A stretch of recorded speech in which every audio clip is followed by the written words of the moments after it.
ওই যে ডিমের একটা প্রিপারেশন হবে, কারণ সর্দি যেহেতু চিকেন বা মাটন কিছু খায় না, মাছটা পছন্দ করে, কিন্তু সব থেকে বেশি পছন্দ করে ডিমটা।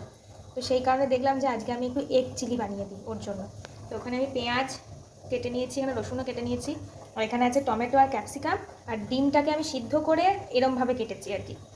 আর এখানে একটু আদা বাটা রসুন বাটা রাখা আছে। তো ওর জন্য আমি এটা রেডি করব, মানে আজকে ওর জন্য এটাই হবে স্পেশাল মেনু।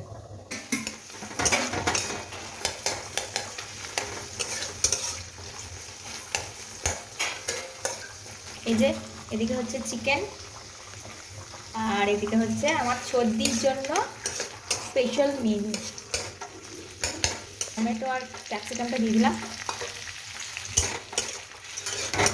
আমাদের বাড়িতে সবাই চিকেন মাটন খায়, শুধুমাত্র ও ছাড়া। আর ওকে তো আমি আর খাওয়াতে পারলামও না, অনেক চেষ্টা করেছিলাম, একবার পেরেছিলাম, কিন্তু বারবার তো সেটা হবে না।